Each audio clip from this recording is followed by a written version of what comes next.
So hello dear student, কেমন আছো? I hope প্রত্যেকে শুধু ভালো নয়, ভীষণ ভালো আছো। স্ক্রিনের উপর একটা প্রশ্ন দেখা যাচ্ছে। সো প্রশ্নটা কি সেটাকে পড়ে নিই। এবিসি ত্রিভুজের তিনটি কোণ এ বি এবং সি হলে কস A plus B by two এর মান কত? এই গল্পটা রয়েছে। দেখো কি বের করতে হবে আমাকে। কস A plus B by two সমান কত ডিগ্রি সেটা বের করতে হবে।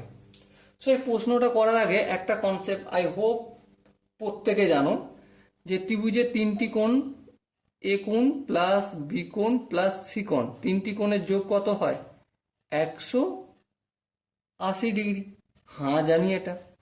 তাহলে এ প্লাস বিটা যদি সমানের এদিকে থাকে তাহলে তাহলে কি তাহলে সিকনটাকে অপোজিট দিকে পাঠালে 180 ডিগ্রি মাইনাস সিকন হয়। হ্যাঁ ঠিক, কোনো ভুল নেই, অসুবিধা নেই, ঠিক আছে।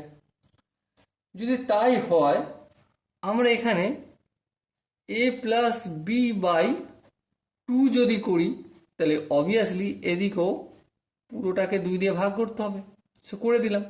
সো এরপর কাজ কি, 180কে 2 দিয়ে ভাগ করলে 90 degree minus C by two.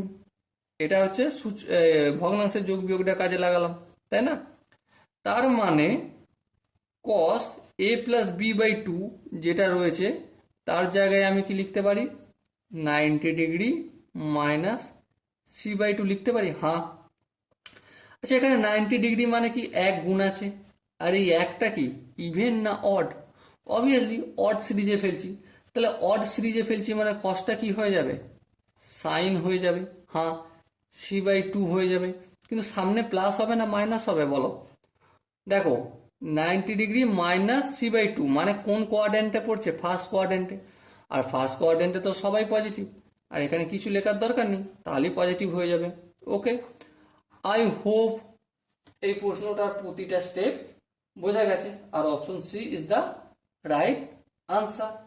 যদি কোনো জায়গায় বুঝতে অসুবিধা থাকে বা ডাউট থাকে বা কনফিউশন থাকে, তাহলে কি করতে হবে? কমেন্ট বক্সটা সেজন্যই খোলা রয়েছে। ওকে, চলো দেখা হচ্ছে পরবর্তী সেশনে। ততক্ষণ পর্যন্ত ভালো থেকো, সুস্থ থেকো এবং জয় হিন্দ।